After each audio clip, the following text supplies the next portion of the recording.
If only we could start Sorry Joe Plus with that show. That would be our first show, Bloom. What we were Yeah. just talking about off air. It'd be like, Uh-huh. yes, grooming Uh-huh. habits for Uh-huh. men. Hmm. Yeah. I mean, it could be studying like the world cultures and how different cultures approach that question. And, We could you know, do product reviews. absolutely. And, Yeah, try different approaches out and report back with the results and, to see, experiment on behalf of the people. that's right. You got a team, here's a word to the wise. You want to dominate your league? Go to Football Guys. Football, I'm living in a fantasy. Football, got everybody mad at me. Football, cause every game I had to win. Football, I gotta be a champion. Football, I'm living in a fantasy.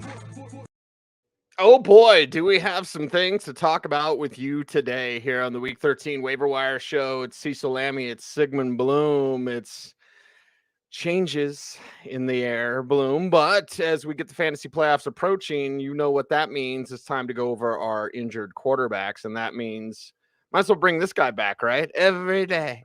Every day. No, whoop. Gene Bramble's injury report. Monday injury rounds. We're watching Justin Fields. The Bears have a bye in week 14. Buys are still a thing. Like, we're still doing that. So probably with the left shoulder sprain, he's questionable for week 13. With that bye in week 14, you would think, okay, the Bears should be smart with Justin Fields, but we'll watch that. You want the full injury report, then you check it out, available at footballguys.com. And at the very tippy top of your upgrades, downgrades, and waiver wire report, Bloom, it Yeah. is Ryan Tannehill, but there's also Jared Goff, Mac Jones, and Trevor Lawrence. Hell, even Mike Right. White Right. could be thrown in this, mini tier of these quarterbacks up at the top. You need some quarterback help. It's out there for you. Yeah, and we have to stay active here. It's highly strategic at this point. And like you outlined, Cease, the most important thing to take away, this isn't just for the waiver wire. This is when you set our lineups, projecting games, is that the logic starts to change, right, Cease? I mean, we're week 13, so the way teams make decisions and look at these situations, and also just the trends and what kind of balance or equilibrium a team's comes to rest at. You have a separation of the playoff teams or playoff hopefuls, the teams that are going in a positive direction, even though it's not going to happen for them this year, and then the teams that are in some sort of stage of a tear down, and who knows what you're going to get emotionally and performance wise, and then how these teams make decisions about managing these injuries. Now, I also want to take a step back at quarterback, and let's just do a quick exercise. How many quarterbacks do you actually feel like you're good with right now? Josh Allen, Kyler Murray, who's on bye this week, so that figures in. Tua, Burrow, Lamar Jackson. I guess you ride it up and down. Mahomes, of course, Herbert, Hurts, Dak, I guess. Brady, I guess. Gino, I guess. You can see that the chances are, if you've survived not having one of those quarterbacks you feel good about, then you have some strategy to play here on the waiver wire. Or even if you have one of those quarterbacks, again, as we've been talking about, we're at that stage of the game where you might want to deny someone an option. So let's step through these options. I have Ryan Tannehill first, even though he plays Philly this week. See, it's just because maybe I'm fatalist about Tennessee, but I just think they're not going to be able to rely on Derrick Henry to be the offense. It's going to have to be Ryan Tannehill. And Tannehill was a top 10 fantasy quarterback. He runs the ball at the goal line sometimes. They have a good matchup. I'm looking at cold weather games versus warm weather games. I'm looking at opponents here. And Tennessee has after Philly this week, Jacksonville, the Chargers, the Texans, and the Cowboys. And those games are going to see or indoors. So, but it's a very tight group here. Jared Goff, Jameson Williams, probably not going to be back this week, but who knows what he could mean for this offense. And we've seen this be a consistent offense in terms of generating offensive touchdowns. DeAndre Swift, we hope he continues to grow in terms of his role and impact. And Jared Goff could be at the intersection. Believe it or not, even though Detroit is in the north, Detroit's schedule is going to be mostly games at home, one game at the Jets, one game at Carolina. So again, Goff's going to be passing in ideal conditions. This becomes a bigger deal. Mac Jones. See, so I had pause here, right? Because I don't want to endorse Mac Jones, right? All right. But at the same time, after Buffalo on Thursday, listen to what New England has at Arizona, at Las Vegas, and then Cincinnati and Miami. Now, Cincinnati and Miami are up in Foxborough, so we know about the weather. But if the weather's okay, then those are games that Mac Jones is going to have to pass to keep up with Burrow and Tua, right? And Jamie Harris is hurt. Ramondre Stevenson, I mean, he didn't look as effective as a runner as Harris. So with Harris going down, we'll see about his injury outlook. I think this is going to be an offense that falls on Mac Jones' shoulders. And he actually has been putting up some decent numbers in those situations. He did against Baltimore. He did it this past week against Minnesota. So Mac Jones, part of me wanted to put him at the top of this list, and then part of me feels like, it's Mac Jones. You always have, I'm not sold on him as a player yet. And then Trevor Lawrence, who really grew up in that fourth quarter. Can we take a second and breathe that in, Cease? Is that a transformative fourth quarter for Trevor Lawrence? Yeah. And you love to see it this whole season, ever since week 17 last year or week 18, whatever the hell. Like you've seen those steps, and then these are the type of mile markers that you want to see on a player's career. Yeah, or it's ending a level of a video game, and now you can step up to the next test and find the next version of yourself. That big win, and again, exposing the whole player. Jacksonville at Detroit this week. So if you're looking for someone to cover Kyler Murray's bye, or blocking, you're playing someone who's trying to cover Kyler Murray's bye, and Trevor Lawrence is out there. Wow. Yeah, going to Detroit this week. That sounds good. Then at Tennessee, home against Dallas, at the Jets, and then home against Houston. So again, weather-wise, opponent-wise, that's looking like he's set up. The last person in the tier here, this top tier that you should consider adding, even if you're set at quarterback, is Mike White. What do we do with Mike White?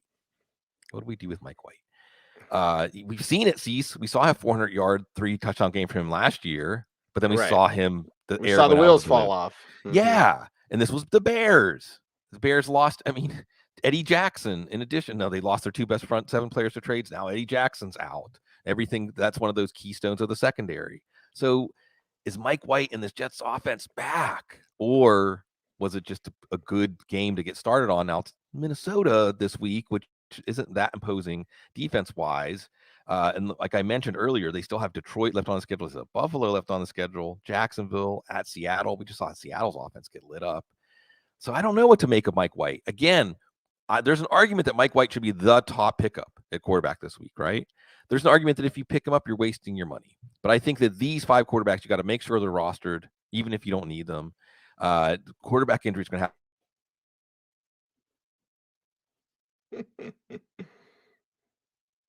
This is like on the airplane, we're approaching turbulence.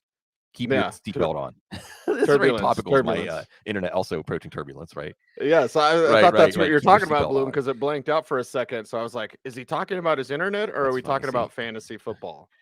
Both, everything. See, when the universe comes in alignment, that's when the true nature of things gets revealed. And the point I'm trying to make here is that this is going to get chaotic, right? Over the next 3 or 4 weeks, fantasy football is going to get even more chaotic than it's been. And you just got to roll with it. You just got to ride it, because, see, so you always talk about windows. It was one of the things you've added to the lexicon, one of the many things you've added to the lexicon as we talk about fantasy football. And we're in the last window. There are no more windows after this window. That's it, right? Yeah. So that changes your waiver wire strategy. Yeah, absolutely. And how you use what you have Mike left. White hits a window, Mike White sucks. But if he hits a window for 3 games where he's awesome, Billy Volek, you want to have him. Yeah, dude, I won the Footballguys championship, the message board versus staff, when I wasn't on staff. This was 2004, because of Billy Volek and whoever that wide receiver was. Right, Drew that Bennett. He threw to. Yeah. So in Billy Volek, that's like the sign we're touching as we're walking out in playing week 13 fantasy football. Billy Volek and Drew Bennett, we trust. And I think that that's exciting. I mean, hopefully, as a quick aside, so we have this extended interlude for the first part. I got a lot on my mind. Couch coming later today with Bob Harris too. Thanksgiving, as content creators, maybe we should retire that term, as human beings who like to make things about football to connect with other human beings and make a living, you start to feel your gas tank getting low getting into Thanksgiving. And Thanksgiving for us is a crazy compressed week where we have to do 4 days of work in 3 days, and your schedule's all messed up because your work is kind of aligned with the news release, and you make sure not to do things before you know the information that you need to do those things, but you don't have that luxury. So it's rough, and we're trying to lead up to spending quality time with the people we love and so on. But then there's this extra added burst of energy after, partially because the end is in sight, but also because now we're getting to the point where every single fantasy football decision you make, your season could be hinging on it, which is exciting, which is part of why we like to simulate this idea that we're the GMs and how the teams rise or fall. It depends on us and our decisions. So it's time to fasten our seatbelts, but get ready to make calls and just go with the flow. Let's go with the flow in the next group of quarterbacks, which include Jordan Love, 3 to 5%. Sam Darnold is a 1%er. Bryce Perkins is 1%er, very deep 2 QB superflex. And Trevor Siemian, I talked about the Justin Fields injury. They got to buy in week 14. Why in the hell would they play Justin Fields in week 13? Right. So, yes, even Trevor Siemian is a 1%er.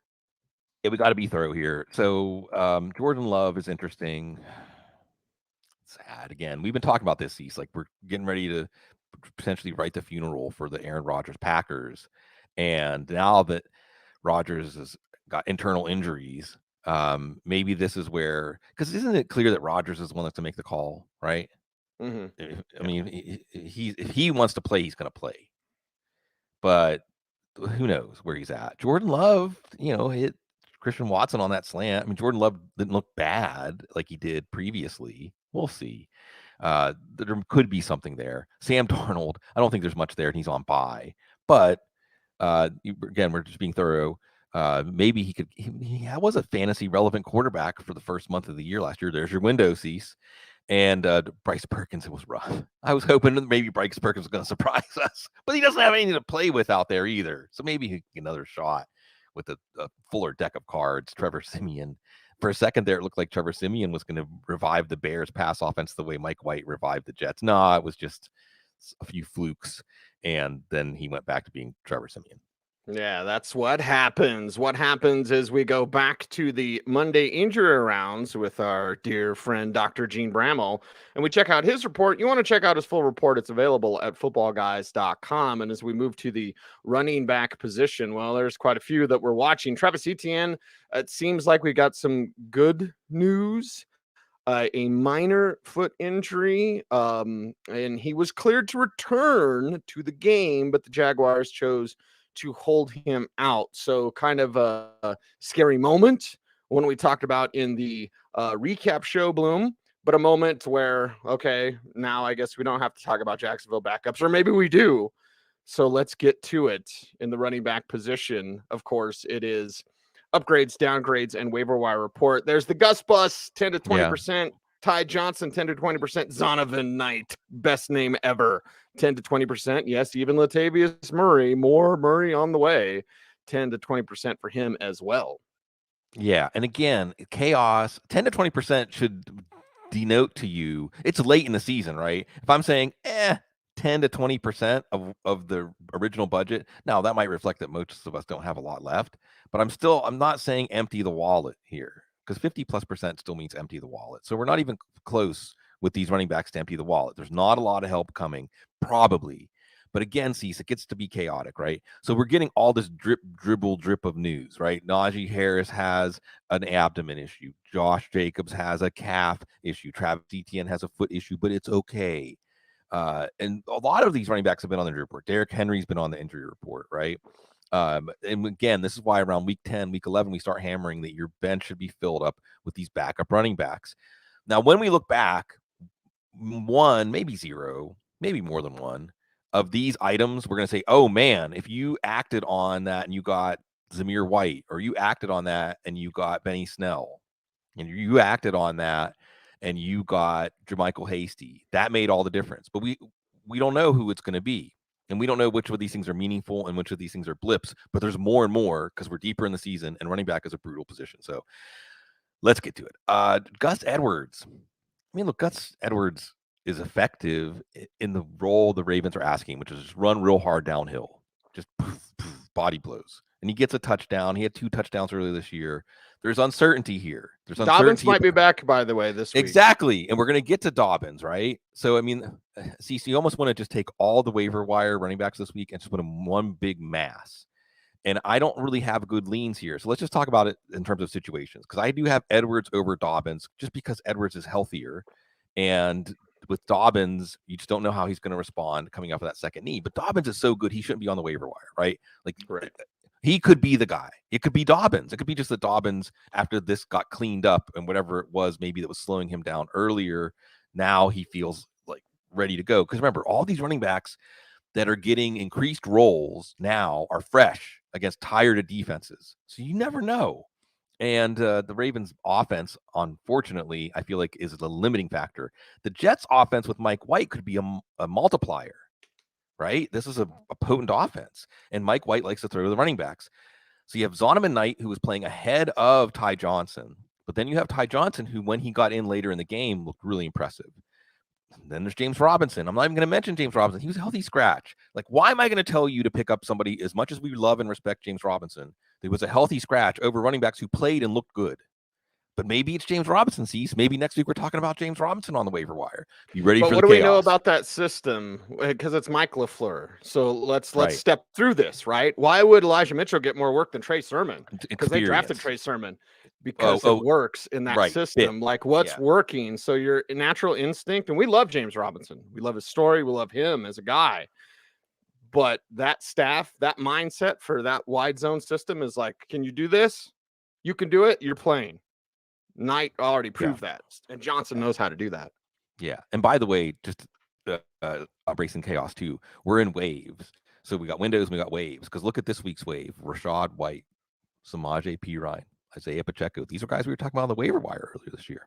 And there's these guys. Some of these guys are going to bear fruit. So the Jets, I'm higher on the Jets situation, but Michael Carter has a low ankle sprain. So here's all the uncertainty. Why was James Robinson a healthy scratch? Will he continue to be one? When will Michael Carter be ready to play again?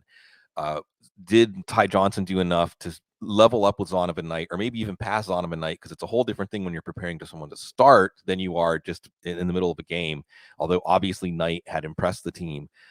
Just get a Jets running back, right? I mean, just take a chip, put it on a square and see where the ball lands in the roulette wheel, because this is a good offense that can support 2 fantasy running backs in any given week when things are clicking.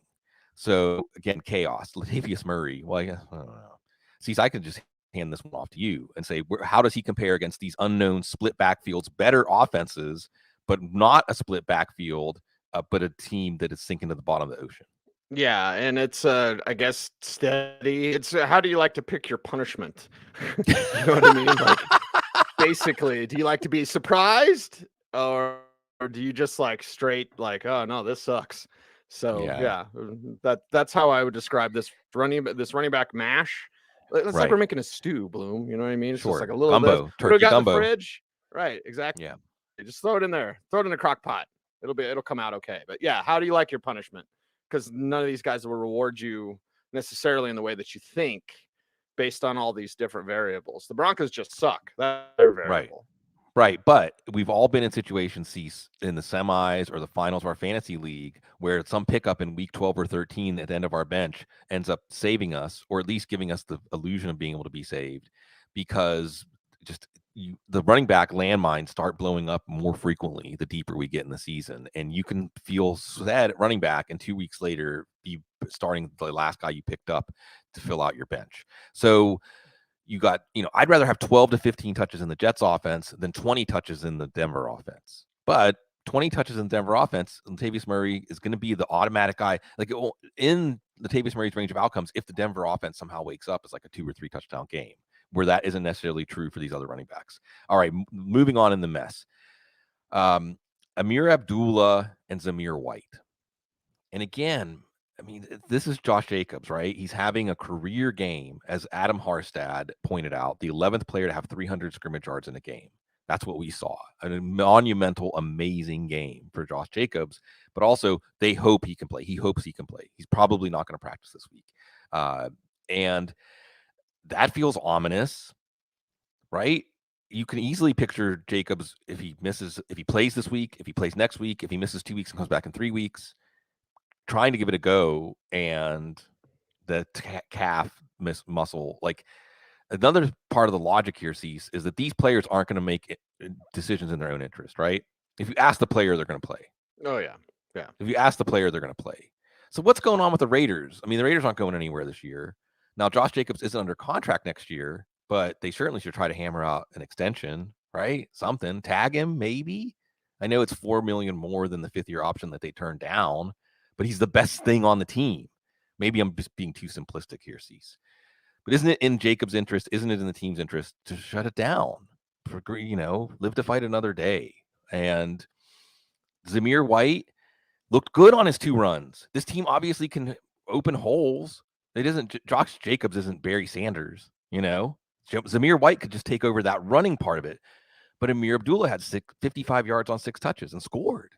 So maybe it's Amir Abdullah. This is another one where you're going to get, Zamir White has the potential to have a 20, 25 touch game if the Raiders can nurse a lead. Amir Abdullah, if the Raiders are trailing, he can be on the field like a James White, like on the field and getting valuable fantasy touches. So these guys figure in. But Josh Jacobs could also just like gut it out and play for the rest of the year, and they could be worthless. This is a snapshot of this picture. Now we're getting to the backups. Kenneth Gainwell, not a true backup, but he scored. And if Miles Sanders goes down, Miles Sanders is 2 carries short of his career high in carries. So if Miles Sanders goes down, Kenneth Gainwell will matter. Maybe Boston Scott will. Dontrell Hilliard, Alexander Madison, we've been talking about. Some new names. Cease, Myles Gaskin. Mm-hmm. Myles Gaskin. We're taking it back with Myles Gaskin. Well, we already saw in a much poorer offense, if Myles Gaskin was the number 1 running back, he had value, right? I mean, Myles Gaskin won some championships, if I recall correctly, in a situation when no one even expected him to do much, like have a big role in that game. So what do we have in Miami now? Raheem Mostert couldn't play. Jeff Wilson had cramps, it looked like. I mean, bad enough that Tyreek Hill had to drag him off the field like a sled. And then he was back on the sidelines and seemed okay.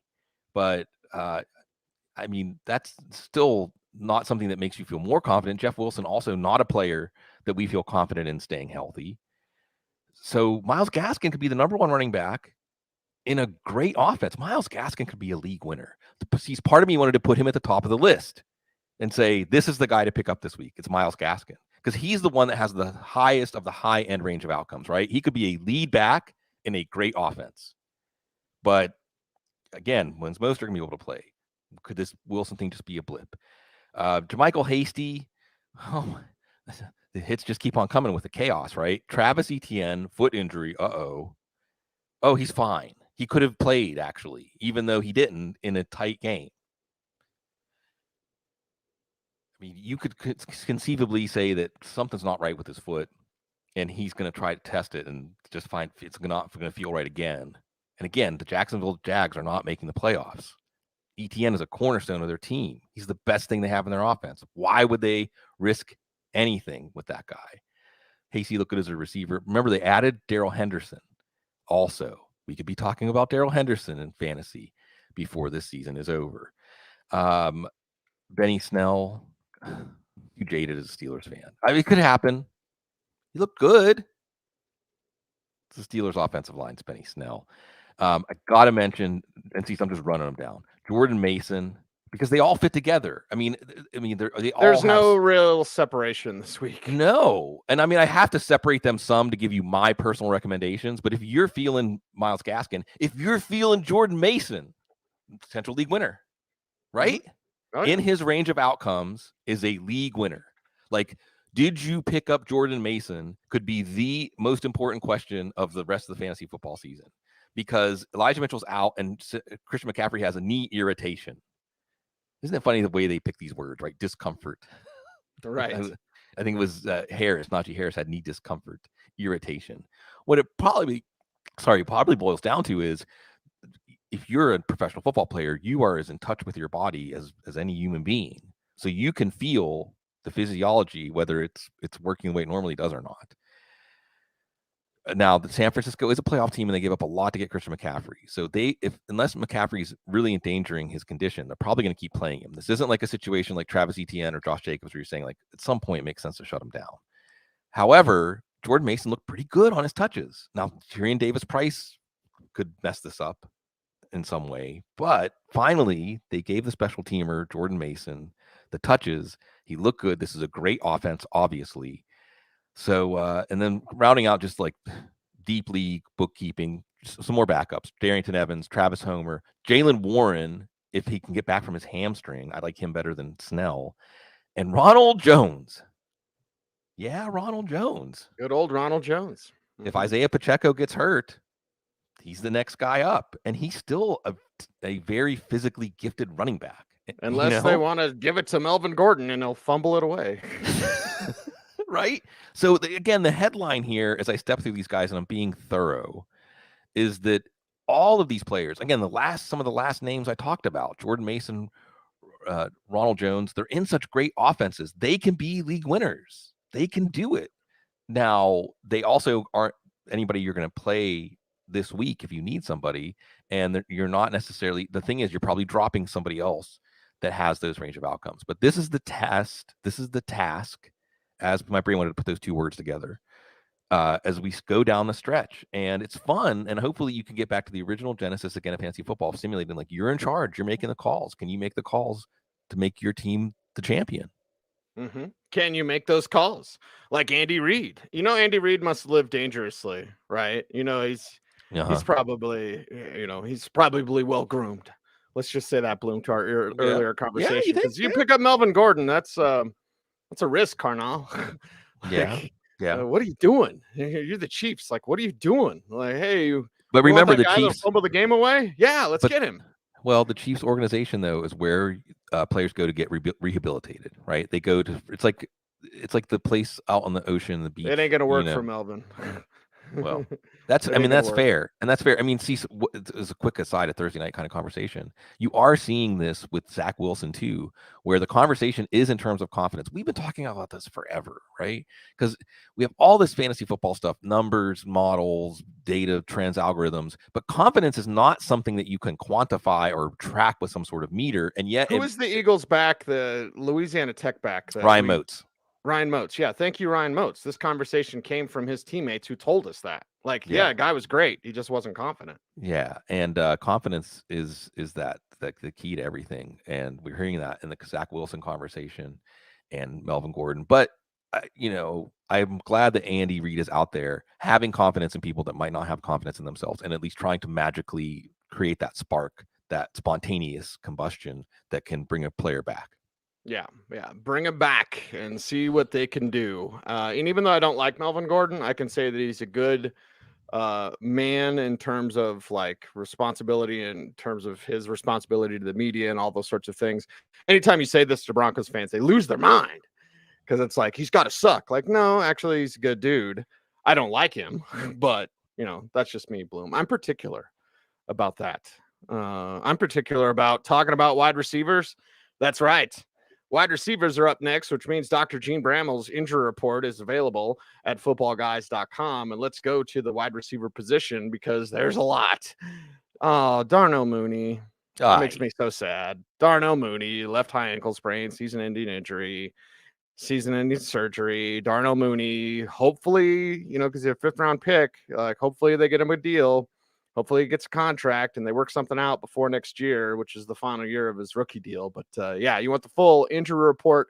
It is available at footballguys.com. Now, the wide receiver position, Bloom, for your upgrades, downgrades, and waiver wire report. It's not as thick as running back, and it seems to be a little bit more clear, especially up top. And I really considered, should Zay Jones be our cover athlete? Yeah. Absolutely. 25 to 50%. He deserves his own segment. Yes. And it's because let's remember Zay Jones had a mental health incident first off season. He's a player who had to bring his career all the way back. Cease, I'm still hung up on James Harrison being a Hall of Fame semifinals. Isn't that awesome? So awesome. It's great. So awesome. Yeah. And again, from a personal standpoint, folks, from a human being standpoint, what you get out of Zay Jones, what you get out of James Harrison, what you get out of these stories these are people who have to believe in themselves when the universe is saying, stop believing in yourself. And by continuing to believe in themselves, these are the things that happen, right? Magical thinking absolutely works.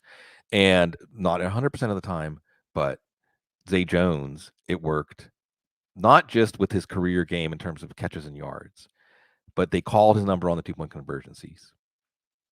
I mean, again, we don't take time to acknowledge these things. There was some scintillating 2-point conversion play in the NFL, week 12. You love it. It's kind of like watching the World Cup where you see the entire outcome of the game focused on one moment. And what are you going to do in that moment, going into that moment, knowing that it's going to define you, Zay Jones ran a perfect route. Trevor Lawrence threw perfect ball, and it was beautiful. He's had incredible consistency in PPR leagues. The window is absolutely opening. Detroit this week. So yeah, this is fun because this is a redemption story, and it's inside of it's like a Russian nesting doll of redemption stories, right? That's Jacksonville, and for the fan base and for the franchise, giving them something to be happy about. And they beat the Ratbirds along the way. Yeah, as long as they can do that, I'll be fine with that. Sky Moore could win your league. 12 to 25% for him. Isaiah McKenzie, 10 to 20%. Now let's throw in the next group as well. Yeah. Michael Gallup, Elijah Moore, and DeAndre Carter, 7 to 15 to 5 to 10%. Embrace the chaos. Embrace the chaos. Chaos here too. Sky Moore could be ready for takeoff. Right? We could look back at this week as the you should know, right? We're seeing the targets, we're seeing the catches, we're seeing that he has that juice to add to this offense. Oh yeah, by the way, it's the Kansas City offense. Now, Patrick Mahomes might be telling us, yeah, I'm going to spread it around. It's going to be frustrating for fantasy. But there's also, as Cecil tells us, windows. And the window here for Sky Moore, and again, late in the season, tired defenses, Patrick Mahomes, and production begets production when you have a quarterback like Mahomes. So Sky Moore. Isaiah McKenzie, boy, this has been a roller coaster. It felt like they were losing confidence in him. He had his highest snap share of the season, and he was an important player for Josh Allen. He's getting involved as a runner. And doesn't it make sense that as a Josh Allen, what a journey this has been for Josh Allen this year, right? It was like he was the greatest quarterback in the world and everything came easy, and now everything's coming much more difficult for him. But he's making it happen. And this week on Thanksgiving, it was Isaiah McKenzie helping him make it happen. So could that trend continue? Yes. Could Isaiah McKenzie burn us the first time we trust him? Of course. I don't know if I'm going to play him this week against New England, but having him on your roster to see if this trend continues is important. Similarly with Michael Gallup. And the reason I bring up Michael Gallup, Cease, is that Odell Beckham, what are they saying? Late December. And then there's that incident on the airplane. Did you see that? There was some sort of Odell Beckham was on an airplane and they couldn't wake him or he didn't have a seatbelt on. There's differing it's 2022. There's differing accounts depending on who you ask, But he was on an airplane, had to be removed because he was asleep. I don't know. Anyway, or didn't buckle a seatbelt. I'm just saying Odell Beckham is not walking through that door for the Cowboys in the next couple of weeks. So Michael Gallup, he had his ACL surgery in January. So I think that you're seeing him rounding into his form now. Elijah Moore, 2 targets, 64 yards and a touchdown. The targets may or may not come. It's Elijah Moore. It's kind of like J.K. Dobbins. He's so good that if he starts to go off, you're like, I could have picked up Elijah Moore on the waiver wire and I didn't. So he's in this mix here. And then DeAndre Carter. Every time Mike Williams is out, DeAndre Carter produces. This is like Greg Dortch, right? Every time Mike Williams is out, DeAndre Carter produces. However, Mike Williams, well, when's he going to return? This week, next week, maybe not at all. The Chargers still in the playoff hunt. So if he can get out there, he's going to get out there. But the last time he tried to get out there, what happened? So, and see, the second injury can often be worse than the first. Now, the team's not saying anything about this, but, maybe if they try to get Mike Williams out there this week, we could just have another setback. So DeAndre Carter, even though he's lower down on this list, might have the most staying power. It's all hinging on Mike Williams. Yeah, that's right. Nelson Aguilar, 3 to 5%. Juan Jennings, 3 to 5%. And Richie James, even in there as a 1%er Bloom. Yeah, I guess I should have added Chase Claypool, or Kendall Hinton, good old Kendall Hinton. I mean, we're getting down there, but look, Aguilar, now some of Aguilar was because Jacoby Myers missed some time with the shoulder. Now Jacoby Myers came back in the game, but Jacoby Myers, they're playing on a Thursday. We'll see. Shoulder issues, wide receivers. Aguilar has the ability, again, that New England passing schedule I was going over earlier. That could happen. Juwan Jennings. Here's why I bring up Juwan Jennings. He had 6 catches this week.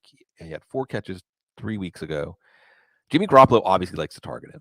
I mean, he's a big slot. Like if you were a quarterback, the big slot's the easy, that's the layup.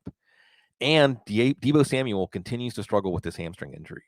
So now we have the potential for Juwan Jennings to be an important player in a good offense. So he's down here on this list. But again, it's easy to tell yourself a story that he's going to matter. It's not easy to tell yourself a story that Richie James is going to matter. But at least he's a short range target in an offense that has to operate in the short range. And now by default, he's going to be out there again. Chase Claypool will be out there by default with Darnold Mooney. He actually made a nice my ball mentality catch last week for Trevor Siemian. Byron Pringle had the one that was really eye popping, going over the back of a defender. They weren't making these plays for Justin Fields, Cease. They're making them for Trevor Siemian. Well, for a quarter. Yeah, for a little bit anyway. So there you go. Our dumb hats are driving people away, Bloom. Stop it. What? I know. Oh, I thought we got praise. Well, you get I praise just don't for want your people. bucket hats. I just don't want people to see that I'm balding. See, I just didn't. I'm old. Sorry. I haven't showered this morning yet, so like I just wake up, throw on a hat, and go. Yeah. All right. Well, whatever. We'll be good. We'll be good. We're all right. You'll be all right. You'll be all right. All right. We have to get back to the tight ends now. And the tight end report, of course, means Dr. Gene Brammel's injury report is available at footballguys.com. You go there, you check it out. You love it. And we love you. And we appreciate you for looking at tight ends and going Isaiah Likely, questionable for week 13. He's got that ankle injury. Hopefully the kid can get back out there and make some plays for those Ratbirds. You want that full injury report, then you go to footballguys.com and check out Dr. Gene Brammel. So let's get to tight ends, Bloom. And, well, not a whole lot. No. Has there really been? There was like that one week where it's like, oh, my God, we have tight ends. It's like finding gold, right? Yeah. It's like panning for gold. And then it's like, oh, my God. And then now it's like Hunter Henry, Jelani Woods. Jordan Akins, Tyler Conklin, Josh Oliver. Like, this is what we have left, and it's not a lot. It's not a lot, but let's keep in mind at tight end, and the list is even shorter at tight end, obviously. Who do you feel good about at tight end right now? It's 5 or 6 players, maybe. Who's on the list, Cease? I mean, really, it's Kelsey and Andrews, Hawkinson, Kittle, Schultz. There's probably one I'm forgetting. And there's some more marginal guys. Like, I mean, David Njoku's back on the list now. Hayden Hurst, Pat Freiermuth. Okay. Who else am I forgetting here? I think that's where we're at. Because guys like Dawson Knox, not getting it done. And these are tough choices. Here's the tough choices, right? If you've been relying on someone like a Jawan Johnson and they've been coming through for you, do you go back to the well, or do you try to catch the trends here? And here's some of the players that are trending up. Let's just go over what we have. And could there be staying power here? Hunter Henry. Okay. Pluses. Henry is actually better than his production. He's capable of doing more than New England asks. This ties into your Mac Jones take from earlier. And exactly. So Henry had a nice touchdown this week. Johnny Smith, no targets. Johnny Smith, some weeks they try to make Johnny Smith work, some weeks they don't. But we know that Hunter Henry can work. Going against Buffalo this week, I don't know. Jelani Woods. And Cease, I saw something. I just wanted to mention this because it's a horrible tragedy with the UVA football program. I don't want to get sidetracked on that, but Jelani Woods knew all those players, And we always want to highlight about how teams are families, dysfunctional families sometimes. Family doesn't mean all love. Family doesn't mean all uplifting, but it means connection, right? So he had a connection to that. So it was really great to see him come out on Monday night and have that big game. We know he can play. He had a 2-touchdown game already this year.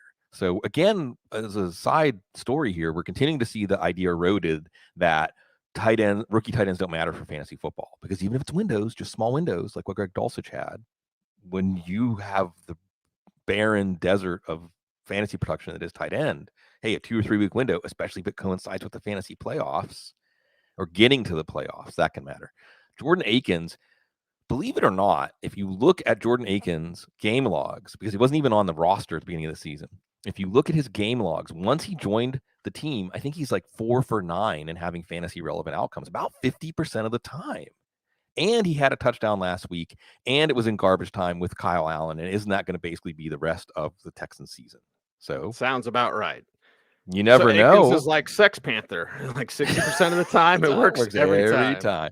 I mean, I would say you never want to rely on garbage. Hey, tight end, I'll go through the garbage. I'll go through the dumpster. Yeah, whatever you can find in the dumpster. That's some good eating. Tyler Conklin, 3 for 60, something like that. I mean, good enough. And we've seen him have some big games. It's the Jets' revitalized offense, again, with the asterisks that it might just be the Bears. And Josh Oliver, how about this story for Josh Oliver? He goes back to Jacksonville. Remember, he was a third-round pick eons ago and comes back and had to really, I think Baltimore has been sticking with him, even though he hasn't been playing a big role. Remember, this is a pure receiving tight end. He comes out, he overshadows Mark Andrews. And what it coincided with was Isaiah Likely being out. So Isaiah Likely and Josh Oliver have been drawing secondary targets at the tight end position. Remember, this is a tight end centric offense. When you consolidate those to one player, now Oliver got the number of targets and produced and made big plays. Will this keep going? Because this is a Ravens pass offense that could just be chaos and worthless. Like it's a Demarcus Robinson 1 week. It's Oliver 1 week. It's Likely 1 week. And it's too difficult. But at tight end, we're willing to wish. We're willing to just throw a penny in the fountain. And maybe it's Josh Oliver. Oh, against Denver this week. Whoa, there you go. That's all you need to know. Yeah. That's all you need to know. It is November 29th. Yeah. And the Broncos love wasting time because any day, and it's been this way for a while, but any day that Nathaniel Hackett is head coach of the Broncos, it is a waste of time. Cease, let me ask you this. Since you brought up the topic, a little bonus content here. Yeah, someone said earlier in the show that it looked like you have a lot of Lassie barks that you just hold. That was Ryan. Ryan said that. Yeah. How much of should there be a code that it's like a dignified thing is to not fire a coach until the end of the season, versus, like you said, it's time and you have to get the stink out. You have to start the cleaning process as soon as you know that there was a spilled milk. It's going to start rotting if you leave it there. Mm-hmm. Yeah, and I feel bad for my performance yesterday, Bloom. My performance on air. No, I actually I kind of went after my man Mace because we do orange and blue today. Mm-hmm. And I've seen some of our, like Jason will pop in, pot stoner degenerate. So anyway, I kind of went off on Mace yesterday. I feel bad. And I even told him, I'm yelling. I'm not yelling at you, Mace, but I'm yelling because I'm pissed. You were together, on the air together at the time? Yeah. Okay. We do the show every day, Monday through Friday, 3:30 p.m. Mountain Time. Who doesn't watch Orange and Blue today, Sigmund? Anyway, so you guys are what? You guys are on the air? So I yelled at Mace because he was like, and this isn't in historical, this never happens, and blah, blah, blah. It has to be extraneous circumstances, and Urban Meyer and Bobby Perine. And I was like, this is the worst they've been forever. I can't draw up the energy right now. But right. The plane has run into the mountain. You have to send the message. You're a new ownership group. You have to send the message that you are in control and that this is not good enough. And I don't care. This isn't about being nice. They flipping own Walmart. How many mom and pop joints have been put out of business by Walmart? You know what I mean? You think they were nice when they came in and mirage your town, right? You don't talk about corporate overlords, Bloom. Yeah. You think corporations care about your flipping feelings? And now all of a sudden we're worried about how's it going to look to other coaches out there. Get the God blessed job done. Sorry, Joe. Yeah. The job done. How's it going to look to other coaches if they fire him? You better do your flipping work. And God bless, I wish I could cuss. And not just from Joe, but just from YouTube overlords and corporate overlords. But yeah. What kind of message you want to send? You want to send the message that this is not good enough. Yeah. And Nathaniel Hackett sucks. There's no way around it. Nicest guy ever. I don't care. Now, you root for nice guys. You root for good guys, Bloom. And let's pull back the curtain. There's not many good guys in the NFL. Not really. There's some. And most of the players, a majority of your players are good guys. Yeah. The majority of your players are. But look at the coaches. Look at the old guard, and you know where I'm going, Bloom. But look at that old guard, and look at the owners. You think these owners are good people? That's funny.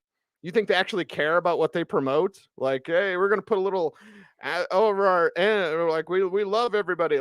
No, you don't. NFL. We know that. So Nathaniel Hackett is a nice man. He's a good man. He's a terrible head coach.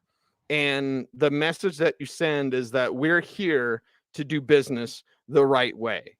So like I'm not about being in everybody's feelings today. Like no, it's not. It's a results-based business. And none of us can suck at our jobs and keep our jobs, right?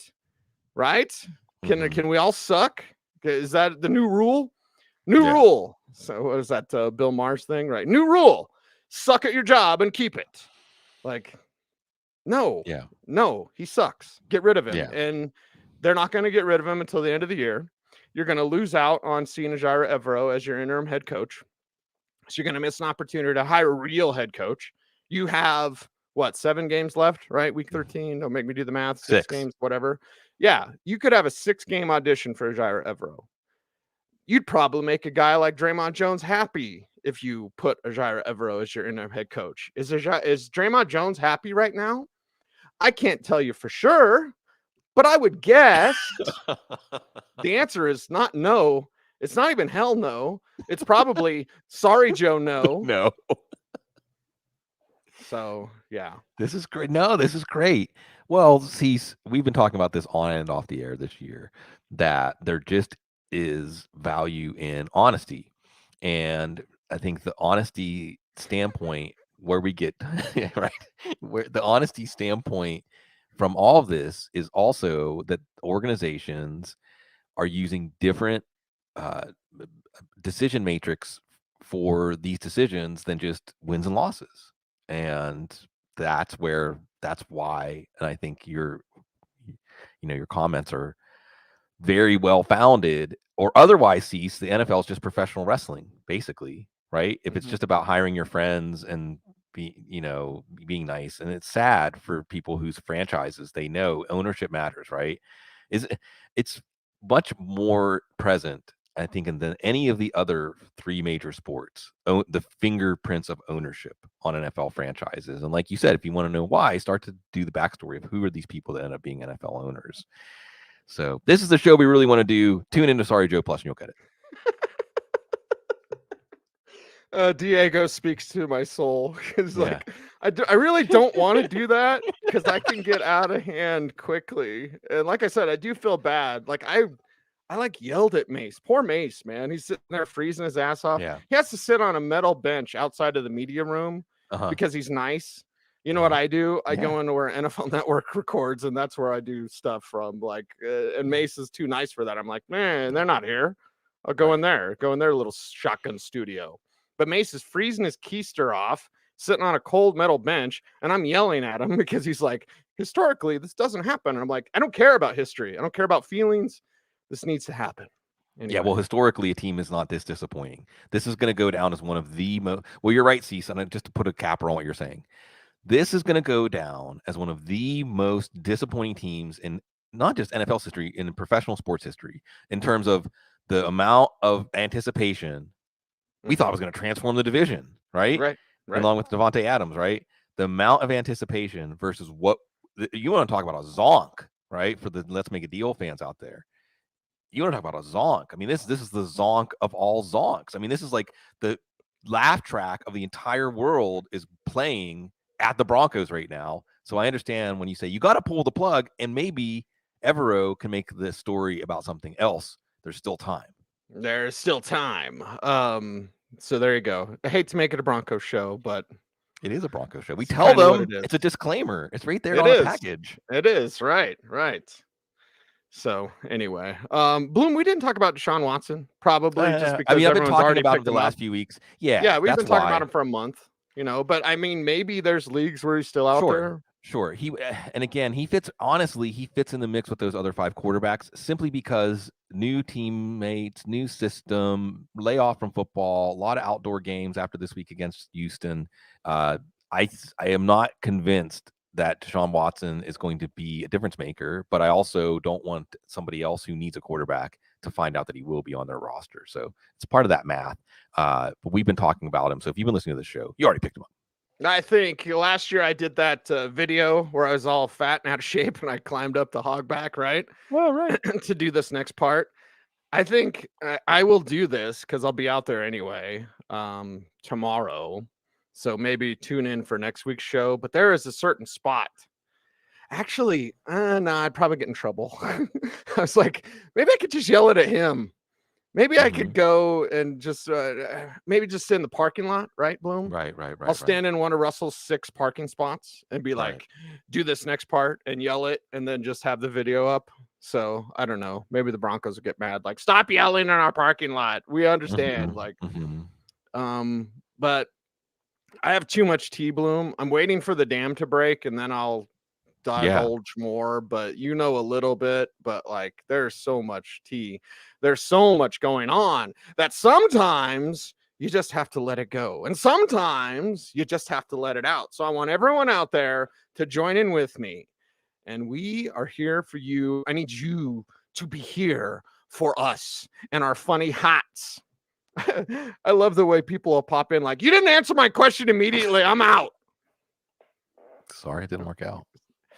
We're not doing a question and answer show. We do have a mailbag show on this channel. So you can check that out. And our mailbag show is very strong, very good listen.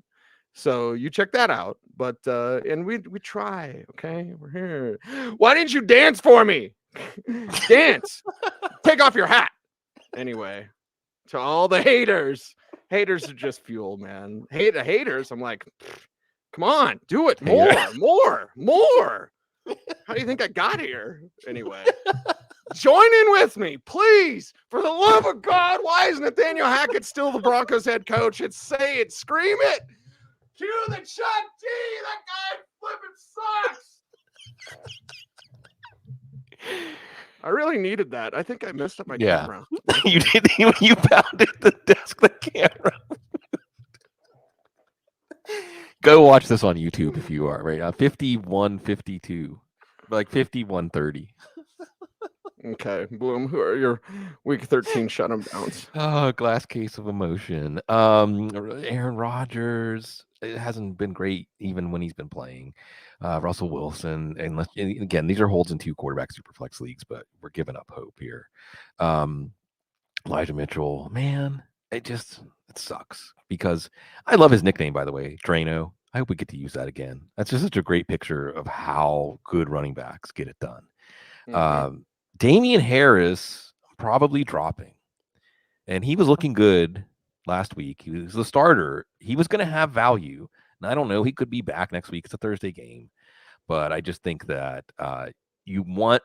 So here's another rule for you. You generally don't want to hold players that you have to wait a week or 2 to see what you have, because it's all going to happen so fast during this chaotic period. That's why Jaylen Warren was down so low. Now, if Jaylen Warren gets in full practice this week, Jaylen Warren would have been in that mix. Wide receiver, Darnell Mooney. Yeah, it's just sad. But better days are coming for Mooney. Better days are coming for the Bears. Tyler Boyd, probably dropping him. Jamar Chase should be back. Boyd hasn't been consistent anyway. Hayden Hurst is higher in the pecking order, it looks like. And Paris Campbell. Now, Paris Campbell, if I need a running back, and Paris Campbell's my 6th wide receiver, if I can get Sky Moore, I might even swap out Paris Campbell for Isaiah McKenzie, because aren't we talking about the same player in the offense? But McKenzie's with Josh Allen, not Matt Ryan. But that's part of the reason it's a little difficult to let Paris Campbell go, because you know Matt Ryan's going to pass in that short range. That's all he can do at this point. John Johnson, it's just... Maybe I'm getting Saints neurosis now, Cease, not just Steelers neurosis. It's that offense and San Francisco's defense, hats off to them, but it's Tampa this week. I'm probably ready to stop relying on any Saint outside of Chris Olave and maybe Alvin Kamara. That's a whole separate situation. Maybe he's a sabotage drop. Sabotage drop. That's right. Okay, Bloom. We do have one section left because it's not all about the frustration and the anger. And again, Bloom, I try. I'm not very good at it all the time, but I try to like find the right setting. You know what I mean? Find the right. Aren't we all? You can tell, and again, it doesn't mean I'm the greatest ever or whatever. But like you can tell low vibration thought, low vibration people. Sure. I think a lot of anger is that, honestly. So I honestly don't want to be that way, So sometimes you're seeking that higher vibration, and sometimes you're seeking that better energy. And that's where hold on can make you feel good, Bloom. So as we wrap Yeah. up this show, Let's this hold on. historic episode of the Audible, Sure. let's hold on.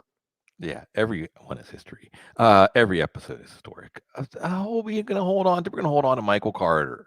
We're going to hold on to Michael Carter. Now, he wasn't the clear lead back, but he still was leading the team in touches. All those good things we said about the Jets. Offense, low ankle sprain. So they said questionable for this week. I don't think he's going to play this week. I think you hope he's not going to play this week if you want him to have lasting value. So let him stay. And Dawson Knox, he had 2 good games coming into this week. Didn't do much on Thanksgiving. Still, Josh Allen, still somebody who's produced in the past. Dawson Knox, I'm going to hold on to him over some of those names, the Henry, Woods, Akins, Conklin, Oliver. Man, how low can we go? How low can you go? And can you be like the Denver Broncos? Anyway, Bloom, I feel better, I guess. You should. Well, hey, again, the show within the show is how is it to be Cecil Lammey covering the Denver Broncos? And this has been the show within the show, the whole existence of the show. You've been covering the Broncos the whole time. And I think that one of the interesting changes is that previously, at different points in your arc as a Broncos correspondent, you would say Broncos fans just want people to tell them everything's going to be okay. They just want everyone to say everything's fine. They just want people to tell them things that aren't true about the team so they feel better. But I think what's happened now is the Broncos fans can feel what you're saying. There's so much going on behind the scenes. There are reasons that this team has been so disappointing that you should know, but that you aren't allowed to know. And you see the people suffering because they put their trust and faith in the team. You see the optimism. You see how it affects the region when the Broncos are good. And you see how disappointing this is. And you're lightning rod. I mean, all you're doing is you're doing it for the people because they don't. But by your reactions, they can feel validated in feeling how frustrated they feel for this team that they put so much of their faith into. And all they're vulnerable to them, Like Denver's one of those cities that you can tell whether the Broncos won or lost the next day by the people you encounter, and they deserve better. You deserve all the best, and that's why we are here for you. So check out footballguys.com and make sure, I know it gets it gets a little much on every show, like, comment, share, subscribe, hit the notification bell, but that stuff really helps. So we appreciate you for that. He is Sigmund Bloom. You follow him on Twitter at Sigmund Bloom. I am at Cecil Lammey. The show is at the Audible, everyone. And as always, be safe, be kind, know that you are appreciated. Stay tuned. And as always, stay frosty.